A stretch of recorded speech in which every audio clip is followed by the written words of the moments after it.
पृथ्वीवरचं एक असं ठिकाण जिथे विज्ञानाचे सगळे नियम कचऱ्याच्या डब्यात फेकले जातात. एक असं मंदिर ज्याच्यावरून कधीही कोणतंही विमान जात नाही. आणि आश्चर्याची गोष्ट म्हणजे आजच्या उपग्रहांच्या काळातही तिथे एकही पक्षी मंदिराच्या कळसावर बसलेला दिसत नाही. नुकतीच सुरू झालेली ही जगप्रसिद्ध रथयात्रा जिथे प्रत्यक्ष देव रस्त्यावर येतात. पण या यात्रेदरम्यान कोट्यावधी रुपयांचे मालक असणारे ओडिसामधले महाराज स्वतः रस्त्यावर येऊन सोन्याच्या झाडूने कचरा साफ करतात.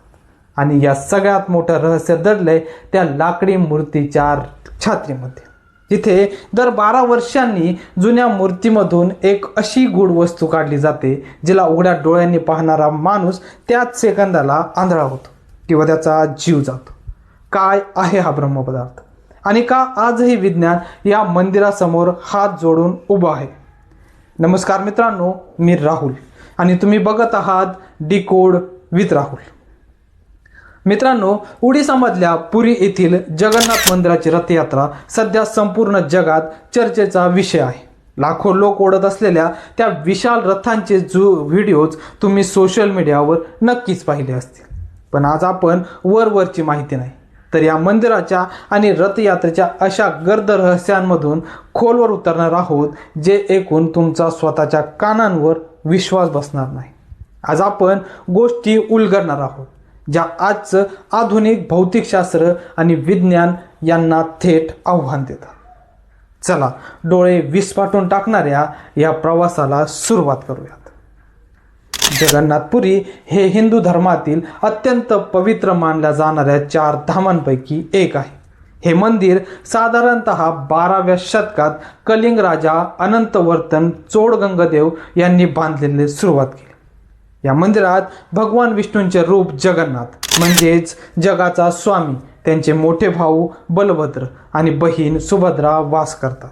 पण या भारतातल्या इतर मंदिरांपेक्षा हे मंदिर पूर्णपणे वेगळं आहे. इथे मूर्ती दगड किंवा सोन्या चांदीच्या नाहीत तर त्या निंब या झाडापासून बनवलेल्या लाकडाच्या आहेत. दरवर्षी आषाढ महिन्याच्या शुक्ल पक्षाच्या द्वितीयेला ही रथयात्रा निघते. असे मानले जाते की भगवान जगन्नाथ वर्षातून एकदा आपल्या गर्भगृहातून बाहेर पडतात आणि प्रजेच्या सुखदुःखात सामील होण्यासाठी रस्त्यावर येतात. ते इथून जवळच असलेल्या गुंडीच्या मंदिरात, ज्याला त्यांच्या मावशीचं घर म्हटलं जातं, ते त्या ठिकाणी 9 दिवसासाठी मुक्कामाला जातात. पण या प्रवासाची तयारी आणि मंदिराची रचना या दोन्हींमध्ये विज्ञानाला न सुटलेली कोडी दडलेली आहे. चला आता एका पाठोपाठ एक या रहस्यांचे पदर सोडूयात. सगळ्यात आधी बोलूयात वाऱ्याच्या आणि भूगोलाच्या नियमांबद्दल.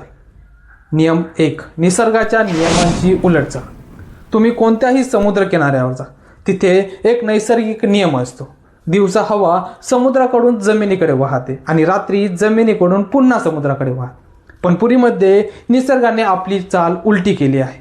इथे दिवसा हवा जमिनीकडून समुद्राकडे वाहते आणि रात्री समुद्राकडून जमिनीकडे. याच हवेच्या दाबाशी जोडलेलं दुसरं एक रहस्य म्हणजे मंदिराचा ध्वज. मंदिराच्या कळसावर लावलेला 45 फुटांचा ध्वज नेहमी वाऱ्याच्या उलट दिशेने फडकत राहतो.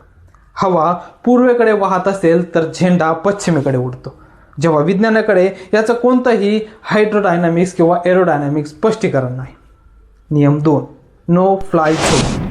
आज भारतातल्या VIP इमारतींभोवती किंवा सुरक्षेच्या कारणास्तव विमाने उडण्यास बंदी असते, त्याला नो फ्लाय झोन म्हणतात. पण जगन्नाथ मंदिर हे निसर्गाने बनवलेलं नो फ्लाय झोन आहे. मंदिराच्या वरून कधीही कोणतंही विमान जाऊ शकत नाही. पण सर्वात थक्क करणारी गोष्ट म्हणजे पक्षी.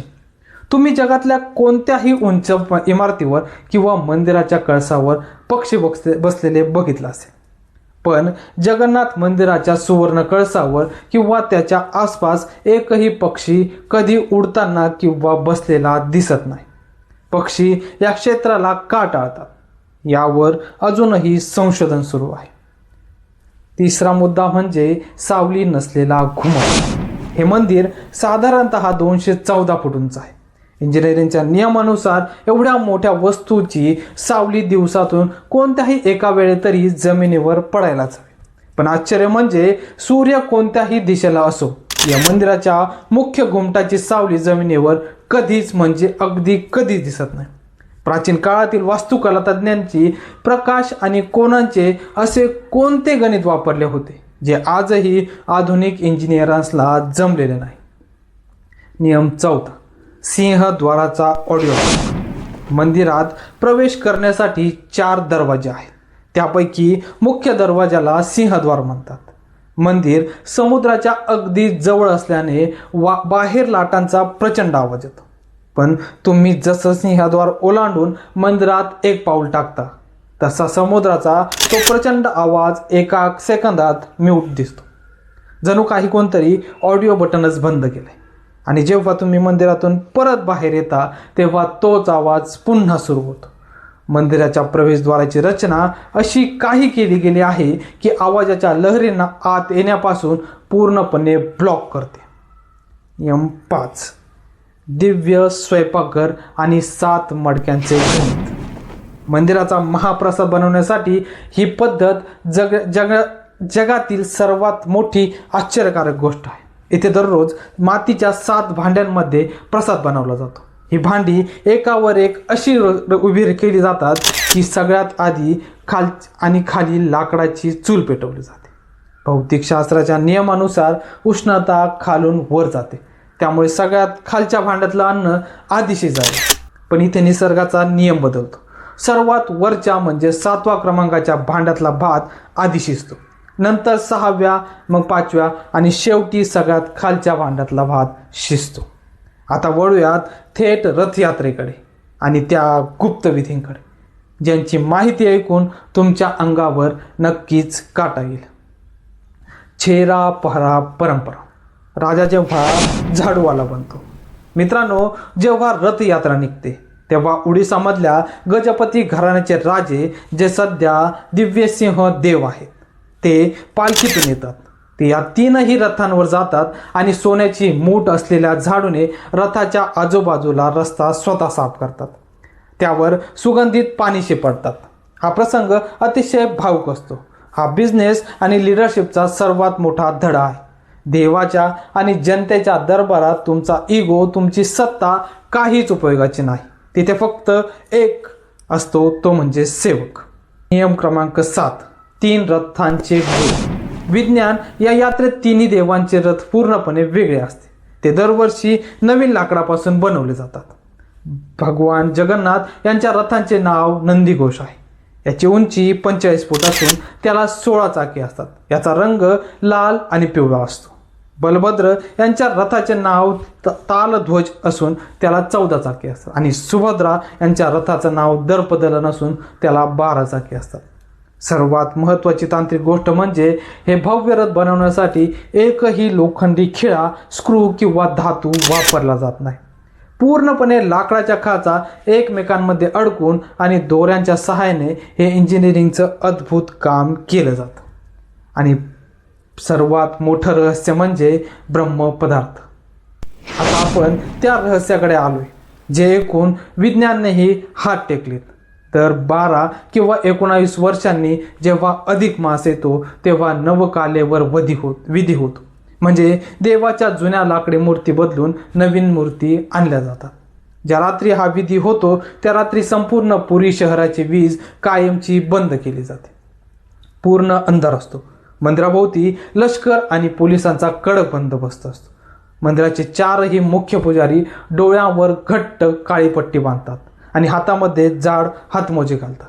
ते पुजारी जुन्या मूर्तीचे पोट कापतात आणि त्यातून एक अत्यंत रहस्यमय वस्तू बाहेर काढतात, ज्याला ब्रह्मपदार्थ म्हणतात. हा पदार्थ नवीन मूर्तीच्या पोटात ठेवला जातो. ज्या पुजाऱ्यांनी हा विधी केला आहे त्यांनी पडद्यामागे सांगितलं आहे की जरी डोळ्यावर पट्टी असली आणि हातात जाडे हातमोजे असले तरी जेव्हा आपण त्या ब्रह्मपदार्थाला हातात घेतो तेव्हा तो पदार्थ एखाद्या जिवंत प्राण्यासारखा हातामध्ये धडधडत असतो. जणू काही तिथे एक जिवंत हृदय आहे. धार्मिक मान्यता अशी आहे की जेव्हा द्वापार युगात भगवान श्रीकृष्णांनी आपला देह सोडला तेव्हा त्यांचे संपूर्ण शरीर पंचतत्वात विलीन झाले, पण त्यांचे हृदय जळू शकले नाही. ते हृदय आजही जिवंत आहे आणि तोच हा ब्रह्मपदार्थ आहे.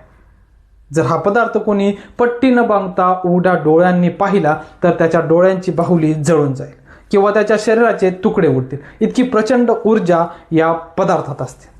तर मित्रांनो, पुरीची ही रथयात्रा आणि जगन्नाथ मंदिर केवळ एक धार्मिक उत्सव नाही, ही एक असं कोड आहे जे माणसातल्या त्याच्या मर्यादेची जाणीव करून देतं. आज आपण स्वतःला कितीही प्रगत समजलो आणि आधुनिक विज्ञानाने निसर्गावर मात करायचा प्रयत्न करत असलो तरी निसर्गाच्या आणि दैवी शक्तीच्या काही अशा लहरी आहेत ज्या आपल्या बुद्धीच्या पलीकडच्या आहेत. जगन्नाथपुरी आपल्याला शिकवते की आयुष्यात कितीही मोठे व्हा, अगदी ओडिसामधल्या राजासारखे करोडपती व्हा, पण जेव्हा तुमची समाजासाठी देवासाठी काम करता तेव्हा स्वतःचे पाय जमिनीवर ठेवून सेवक म्हणून काम करा. आणि दुसरं म्हणजे या जगात विज्ञानापेक्षाही एक मोठी शक्ती आहे जिला आपण श्रद्धा किंवा निसर्गाचे नियम म्हणू शकतो. तिची प्रतिष्ठा राखायला शिका. तर मित्रांनो, जगन्नाथपुरीच्या या गहन रहस्यापैकी कोणती गोष्ट ऐकून तुमच्या अंगावर सगळ्यात जास्त काटा आला? तो वाऱ्यावर उलट दिशेने फटकणारा झेंडा की मूर्तीमध्ये धडधडणारा तो ब्रह्मपदार्थ? कमेंट करून मला नक्की सांगा. नुकतीच रथयात्रा सुरू असल्यामुळे हा व्हिडिओ आपल्या प्रत्येक मराठी मित्रांपर्यंत आणि ग्रुप्सवर शेअर करा, जेणेकरून आपल्या लोकांनाही आपल्या देशातल्या या अद्भुत विज्ञानाची माहिती मिळेल. व्हिडिओ आवडला असेल तर लाईक करा आणि आपल्या डिकोड विथ राहुल चॅनलला सबस्क्राईब करायला विसरू नका. पुन्हा भेटूयात अशाच एका कडक आणि रहस्यमय विषयाची कुंडली काढायला. तोपर्यंत पाहत राहा डिकोड विथ राहुल. जय जगन्नाथ. जय हिंद. जय महाराष्ट्र.